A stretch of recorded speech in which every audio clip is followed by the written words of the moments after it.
I knew I needed resources if I was going to track down Roscoe Bob Bryant, and hunting Plumber looked like a good way to get rich quick.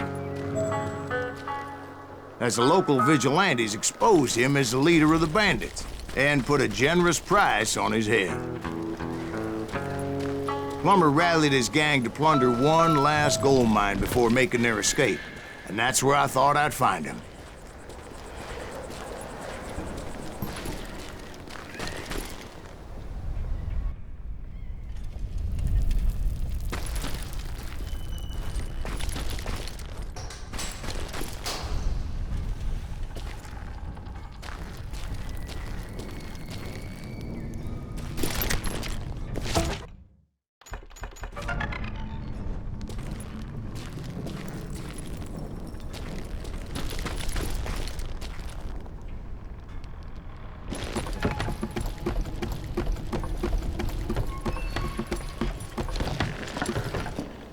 It makes me nervous standing so close to all these goddamn barrels of gunpowder. Why would you be nervous? No one has the cojones to come after us. As long as you don't light up a cigar, we're fine. Besides, George is up there on the rocks with that rifle of his. Nothing gets past him. Oh, yeah? Who the hell is that? As my late father pointed out to me more than once, God made men, but Samuel Colt made them equal.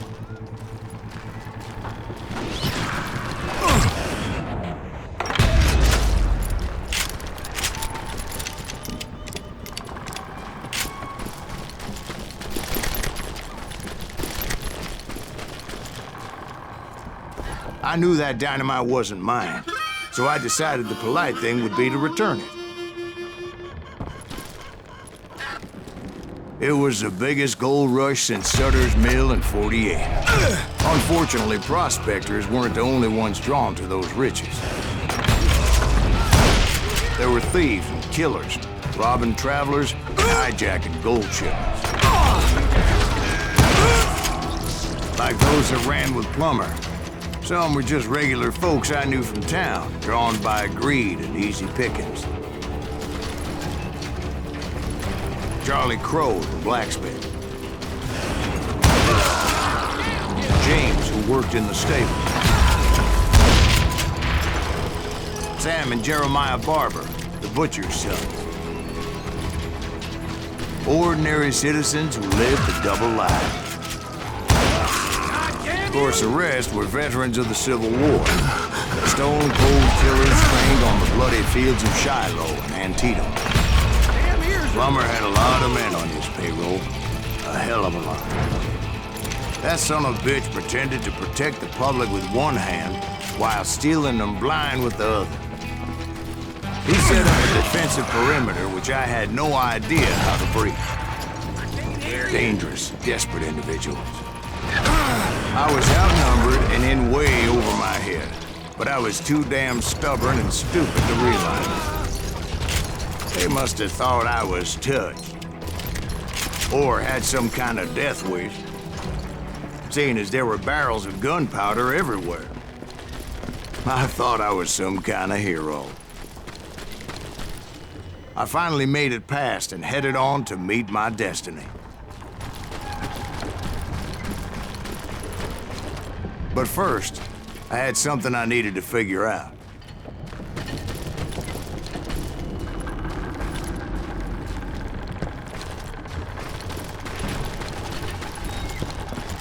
I had a few ideas on how to get into that mine, but once I made my decision, I knew there was no turning back. So my first thought was to enter the nearest mine portal. I saw an entrance. Made sense. It was the quickest way in, but that also made it more dangerous, as there would undoubtedly be enemy pickets posted along the way.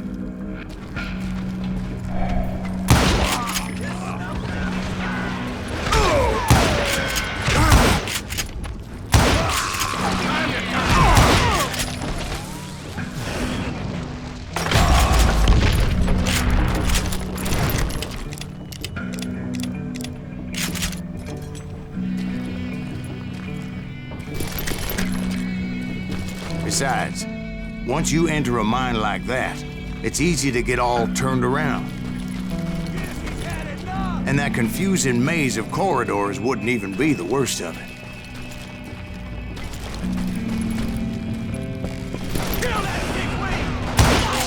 Some of those shafts could be as deep as hell. A single stumble or misstep can easily end in a deadly plunge to oblivion.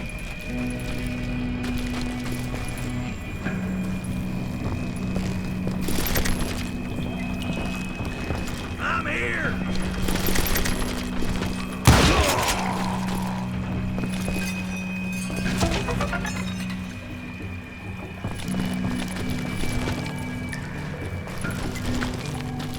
Quick reflexes often make up for a lack of common sense.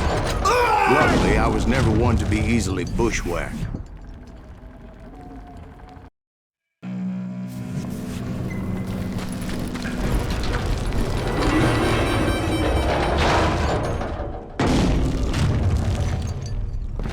I would just need to be careful not to blow myself to kingdom come. Sir.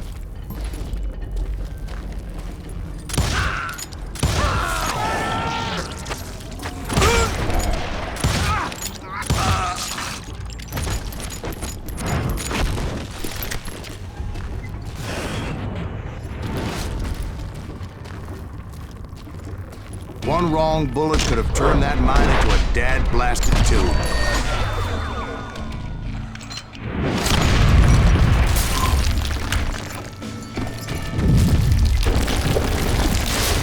I freely admit that my plan of attack was not just moronic, but clearly insane.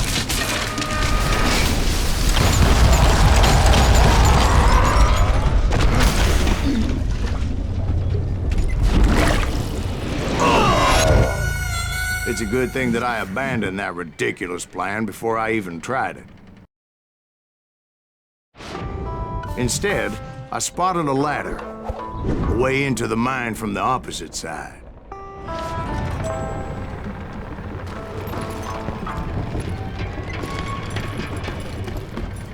It was a long way around, but that approach seemed more sensible at the time. Of course, being I had a problem with heights, that scaffolding scared the bejesus out of me. Climbing down that ladder required some caution, because even though I had a younger man's reflexes, no man can dodge a damn bullet while climbing down a rickety ladder.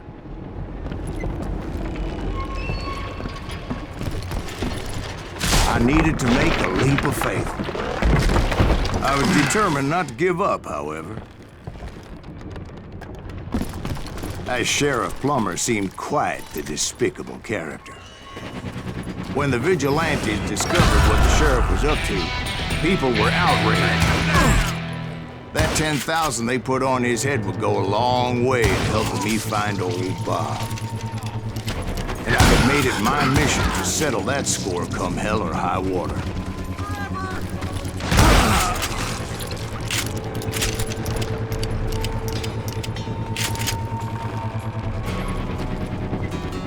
But first, I would have to make a choice. Take the elevator or climb the ladder.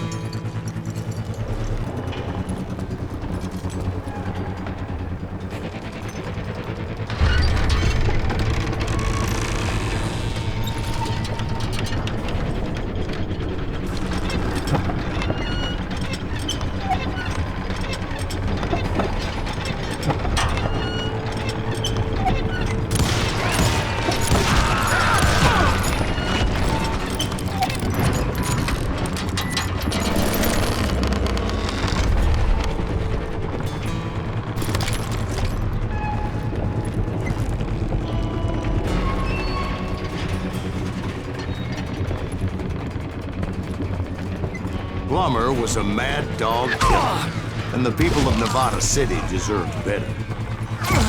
Nevada City? Well, I thought Plummer met his maker in Bannock, Montana. Right, well, he was the sheriff of both places at one time or another, but that's neither here nor there. The point was, taking him down would save a lot of lives, including my own.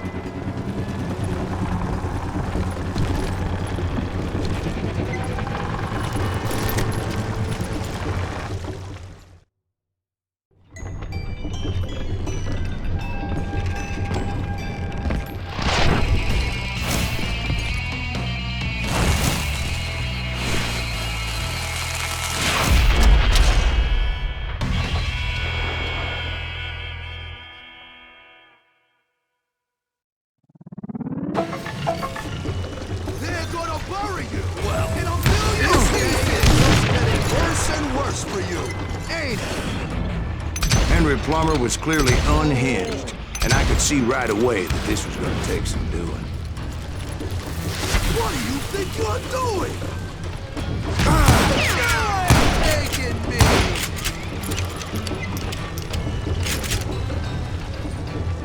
Oh, guess you've had enough! I'm going all medieval on your ass!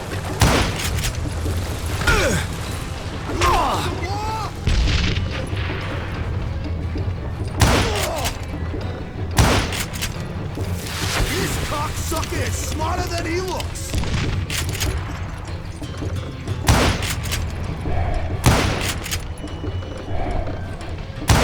Yeah, I need some help here! Come on, boys! Take this cocksucker out!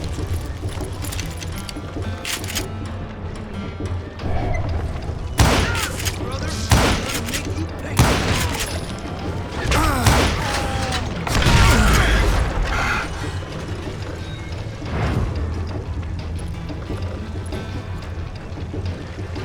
They're gonna bury you in a million pieces! No blood money for you today!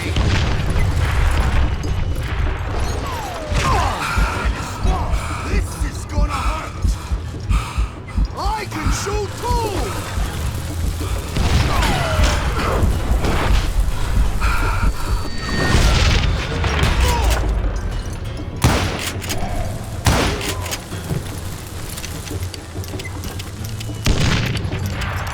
You can shoot! But can you aim?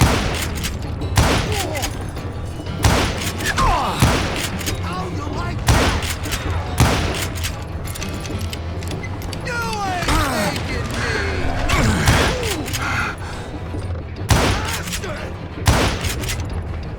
Gonna blow you into next week, boy!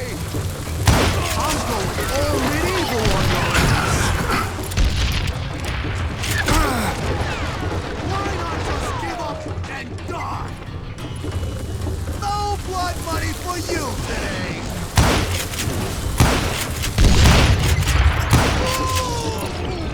So that's how Henry Plummer died. Him and his crew were worth their weight in gold. And now, I was officially a bounty hunter.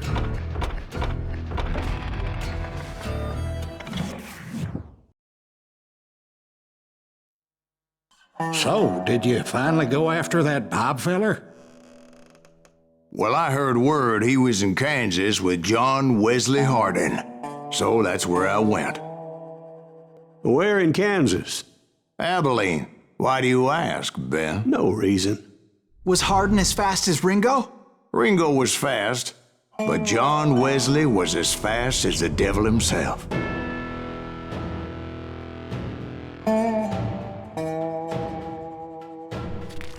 Hell, he killed his first man at 15.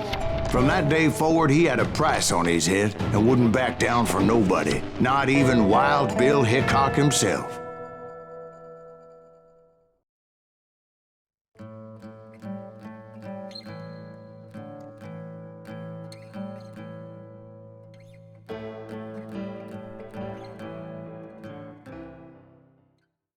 I dodged death many a time, and that night in Abilene was no different.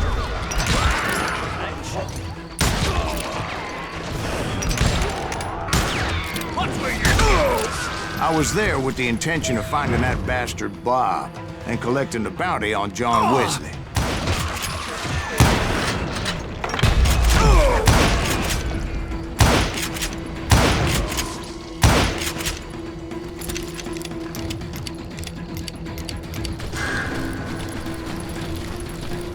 I thought the Texas Rangers got Hardin.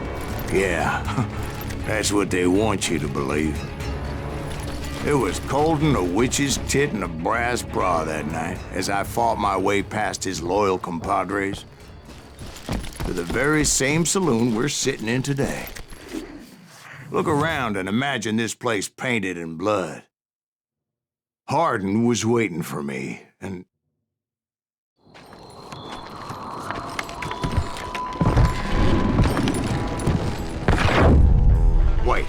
I'm jumping the gun here. Let me back up and give you some background on this sumbitch. He deserves that much. Don't you think so, Ben? John Wesley Hardin was a killer. By the end, he confessed to taking the lives of 42 men. He was a bona fide folk hero by then, and had amassed a gang of armed miscreants and other assorted thugs. He and his men set up camp outside of town, and I was hoping Bob was among them. It's cool. God damn it! Shoot that son of a bitch! They didn't ask why I was there. They knew. As most of them were wanted as well. I had to spill a lot of blood to find out Hardin wasn't in that camp. He was carousing in town with his closest friends. Hardin's boys apparently didn't want me to reach the Bull's Head. Some were hightailing it into town to inform their jefe of my unwelcomed presence.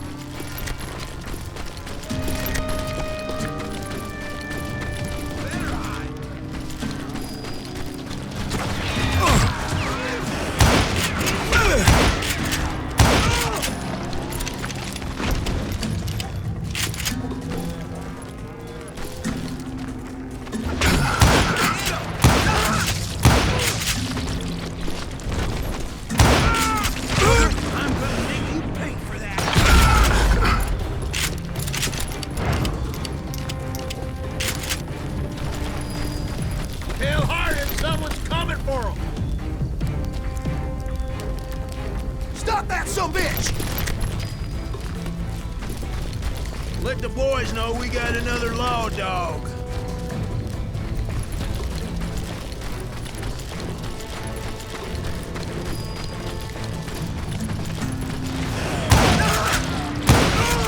I wondered if Bob was among them.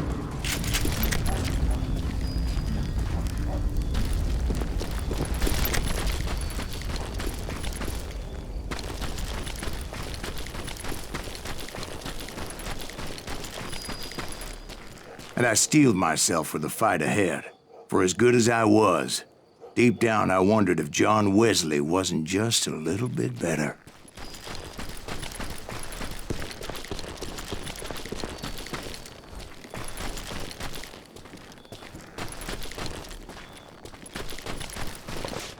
Before I could test my mettle against Hardin, however, I would first need to dispatch his cadre of hired killers.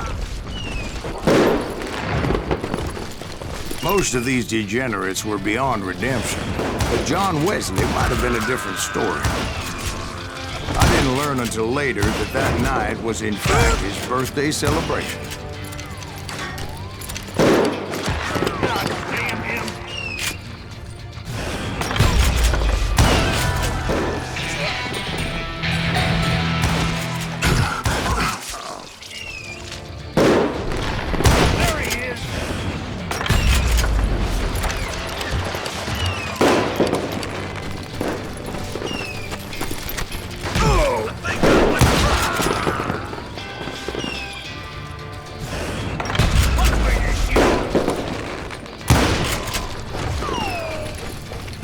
I think I already mentioned that I found Hardin in this very saloon.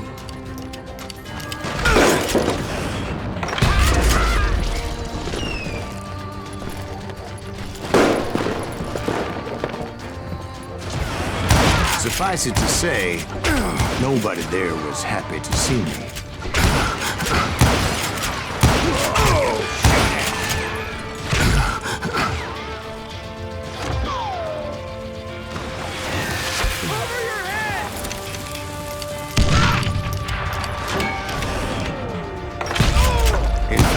I felt a certain hostility.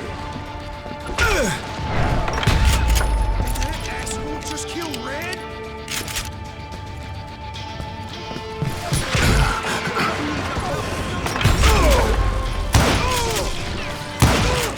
I was disappointed that neither Bob nor John Wesley were among the dead. But that was short-lived, as a moment later I was facing down the fastest gun in the West.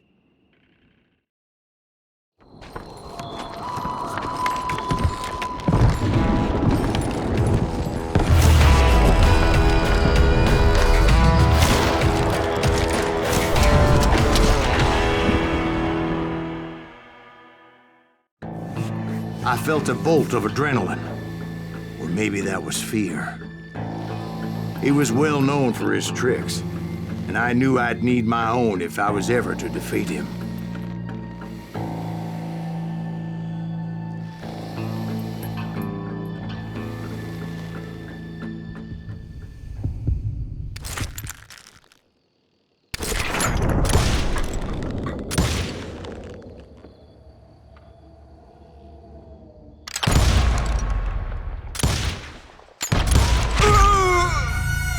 No, wait! He didn't hit me then. I'm sure of it.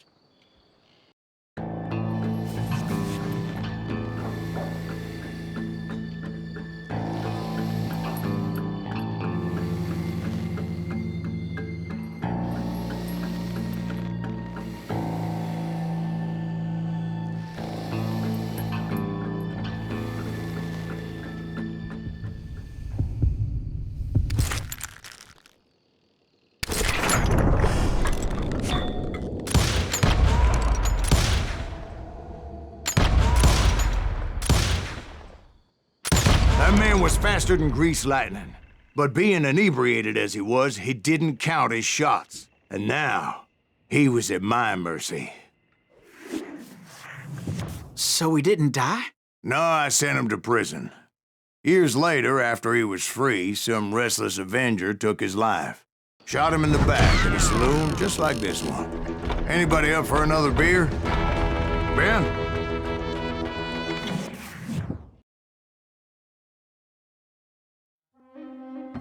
Thank you, darling. Yeah, some say revenge is a dish best served cold. So whatever happened to that Bob guy you were after? Personally, I'd like to hear some of your other adventures. Like, I don't know, did you ever go toe-to-toe with a red man?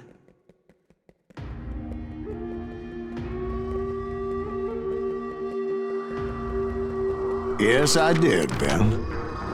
I remember once I was after this renegade Apache, Grey Wolf. Strangely enough, revenge was also his primary motivation.